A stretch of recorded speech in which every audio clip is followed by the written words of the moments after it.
Satu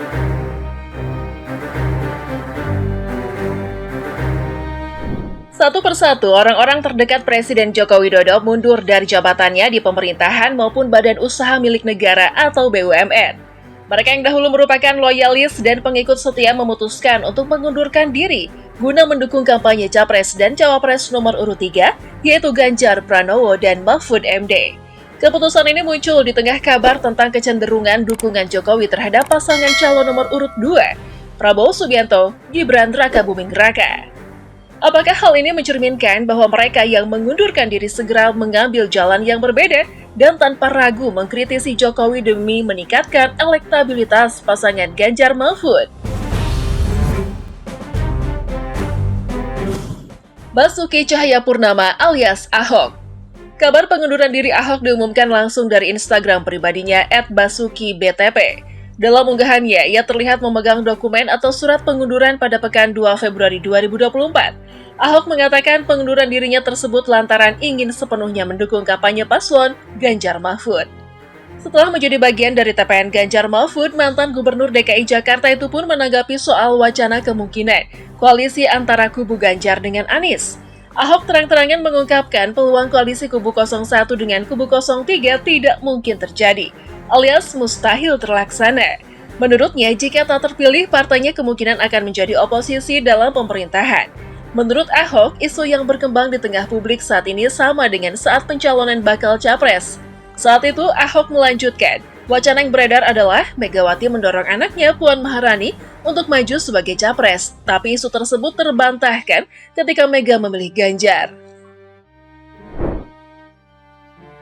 Mahfud MD.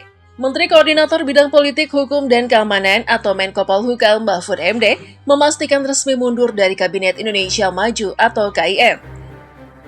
Cawapres nomor urut 3 itu menegaskan permohonan mundur diri dari kabinet diterima dengan baik oleh Jokowi pada awal Februari 2024. Mantan Ketua Mahkamah Konstitusi atau MK itu menjelaskan bahwa dalam surat pengunduran dirinya tercantum 3 poin yang disampaikan kepada Kepala Negara. Pertama, soal terima kasih lantaran telah dilantik sebagai Menko Polhukam ke-14 sejak 23 Oktober 2019. Kedua, permohonan untuk berhenti secara resmi dan hormat dari Kabinet Jokowi Ma'ruf. Poin ketiga adalah permintaan maaf kepada Jokowi jika ada yang kurang berkenan dalam pekerjaannya. Mahfud menyebut alasannya mundur bukan hanya karena alasan etik, tapi juga elektoral. Mahfud menyebut setelah meletakkan jabatan sebagai menteri, dirinya bisa lebih leluasa berkampanye sebagai cawapres dari capres Ganjar Pranowo. Dengan tidak lagi menjabat sebagai menteri, kata Mahfud, ia bisa bicara dan bekerja tanpa ragu. Namun Mahfud menyebut bukan berarti dirinya bakal membocorkan rahasia negara. Sebelumnya, saat berkampanye di Lampung, mantan Menteri Pertahanan era Presiden Gus Dur ini menuai kritik dari banyak pihak, usai menyebut dosa ibu melahirkan anak yang minim adab. Menurut Mahfud, seorang ibu akan menanggung dosa besar kepada bangsa Indonesia jika melahirkan anak yang tidak berakhlak, karena anak seperti itu mempunyai kecenderungan berat melakukan tindakan koruptif. Pernyataan tersebut menuai berbagai kecaman netizen termasuk kaum ibu yang ramai-ramai mengunggah konten mereka di platform TikTok untuk merespon Mahfud. Eko Sulistyo. Loyalis berikutnya yang akhirnya keluar dalam barisan pengikut Jokowi adalah Komisaris PT PLN Eko Sulistyo. Mengikuti Andi Wijayanto, Eko menyatakan mengundurkan diri dari jabatannya pasca ditunjuk menjadi Wakil Ketua TPN Ganjar Mahfud. Eko Sulistyo bukanlah orang baru dalam lingkaran Jokowi. Namanya sudah ada sejak ia menjadi tim pemenangan Jokowi saat maju di pemilihan presiden pada 2014. Kala itu ia bertugas sebagai koordinator lapangan tim relawan Jokowi JK. Eko Sulistyo sebelumnya menjabat sebagai Deputi 4 Bidang Komunikasi Politik dan Diseminasi Informasi Kantor Staf Kepresidenan. Eko Sulistyo bahkan sudah membantu Jokowi sejak pilkada di Solo sebagai wali kota. Eko kemudian diminta untuk menjadi konsultan Dinas Tata Ruang Kota Surakarta pada saat Jokowi menjabat wali kota Solo. Setelah kembali menjadi presiden kali kedua, Eko lantas diminta untuk menjabat komisaris PLN sejak 2019 sampai akhirnya ia mengundurkan diri pada Oktober 2023 lalu. Andi Gani. Presiden Komisaris PT Pembangunan Perumahan atau Persero Tbk atau PTPP Andi Gani Nenawea meletakkan jabatannya usai 9 tahun menahkodai salah satu BUMN tersebut. Salah seorang terdekat Jokowi ini mengundurkan diri karena mengaku ingin fokus untuk mendukung Ganjar Mahfud di Pilpres 2024. Andi mengungkap ia bertemu langsung dengan Presiden Jokowi dan menyampaikan secara personal ihwal pengunduran dirinya. Dia juga menegaskan mundurnya dia dari PTPP sebagai bentuk menjaga netralitas BUMN. Andi pun menyampaikan terima kasih ke Presiden Joko Widodo yang telah memberikan kepercayaan kepadanya untuk memimpin PTPP selama 9 tahun. Andi bilang ia merupakan komisaris BUMN terlama di Indonesia. Beberapa waktu lalu saat menghadiri kampanye akbar Ganjar Mahfud di Banyuwangi, Jawa Timur, Andi Gani yang merupakan Presiden Konfederasi Serikat Pekerja Seluruh Indonesia atau KSPSI dan juga Ketua Umum Relawan Buruh Sahabat Ganjar, mengatakan jika Ganjar menjadi presiden maka buruh akan semakin sejahtera. Apalagi kata Andi Gani, Ganjar Mahfud satu-satunya calon yang berkomitmen akan merevisi Undang-Undang Cipta Kerja Klaster Ketenagakerjaan.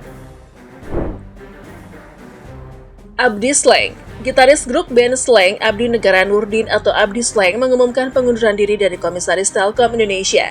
Hal ini dinyatakan oleh pria 54 tahun itu karena grup band Sleng telah mendeklarasikan diri mendukung paslon nomor urut 3 Ganjar Mahfud. Saat Pilpres 2014, Abdi menjadi inisiator konser Salam Dua Jari untuk mendukung Jokowi. Saat Pilpres 2019, Abdi juga terlibat konser Putih Bersatu menuju kemenangan Indonesia Maju di GBK, Jakarta pada 13 April 2019. Nyaris 5 tahun berselang, Sleng kembali manggung di GBK pada awal Februari 2024. Abdi Sleng CS menggelar konser Salam Metal menang total 0-3. Sekaligus kampanye akbar yang dihadiri oleh paslon Ganjar Mahfud, Ketua Umum PDIP Megawati Soekarno Putri, sejumlah Menteri Kabinet Indonesia Maju, hingga Ketua Umum Partai pendukung paslon 03. Konser tersebut sukses dihadiri puluhan ribu slankers dan juga simpatisan paslon nomor urut 3.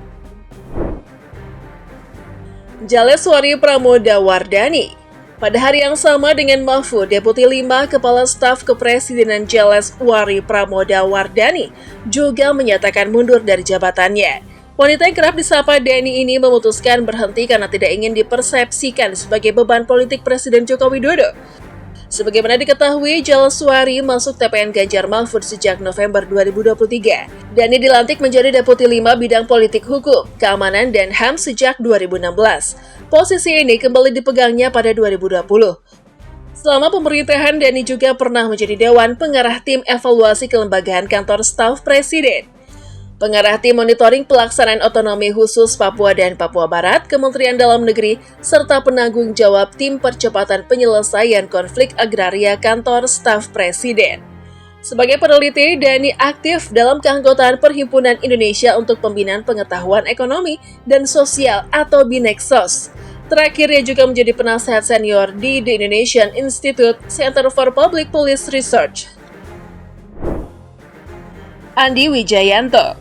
Gubernur Lembaga Ketahanan Nasional atau Lemhanas Andi Wijayanto secara resmi memilih mengundurkan diri dari jabatannya pada Oktober 2023 lalu.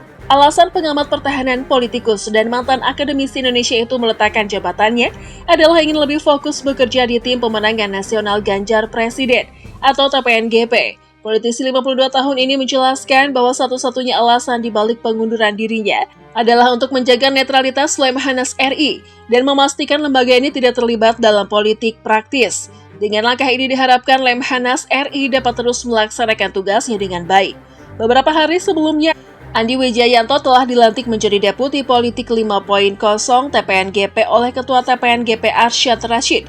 Sebagai sosok yang dikenal berada dalam relasi Presiden Jokowi sejak lama, beberapa waktu lalu ia membongkar 3 analisis dan peta jalan Jokowi terkait pemilu 2024. Pertama, Prabowo Gibran disebut akan menang, lalu PSI akan masuk parlemen, dan ketiga, suara PDIP akan turun di pemilu. Andi mengaku tidak terlalu mempermasalahkan pernyataan Jokowi soal Prabowo akan menang dan PSI masuk parlemen, namun ia keberatan dengan pernyataan Jokowi soal suara PDIP akan turun. Menurut Andi, pernyataan itu bermasalah lantaran Jokowi masih berstatus kader PDIP. Andi mengaku hanya diam saat mendengar pernyataan Jokowi itu. Selain menjadi Gubernur Lemhanas, Andi juga pernah menjadi Deputi Tim Transisi Pemerintahan Joko Widodo Yusuf Kala. Setelah Pilpres 2014, Andi juga pernah menjabat Sekretaris Kabinet. Buntut mundurnya orang-orang terdekat Jokowi menjelang Pilpres 2024 menimbulkan tanda bahwa Jokowi telah mengorbankan martabat jabatan kepresidenan demi mendukung putra sulungnya. Hal ini termasuk dalam konteks pengambil alihan pembagian bantuan sosial atau bansos yang seharusnya menjadi kewenangan Kementerian Sosial. Pernyataan ini disampaikan oleh Direktur Eksekutif Amnesty International Indonesia atau AII, Usman Hamid. Meskipun Indonesia sebelumnya dipandang sebagai seorang pemimpin berintegritas yang sangat dihormati di Indonesia, meskipun Jokowi sebelumnya dipandang sebagai seorang pemimpin berintegritas yang sangat dihormati di Indonesia, kini banyak orang yang mencibirnya. Menurut Usman Hamid, perubahan ini terlihat seiring pencalonan Gibran sebagai calon wakil presiden, pendamping Prabowo Subianto. Pertanyaannya, apakah menurut Anda Jokowi benar-benar mengalami perubahan? Atau apakah ia masih mempertahankan karakteristik yang sama seperti saat pertama kali dilantik sebagai presiden hampir 10 tahun yang lalu?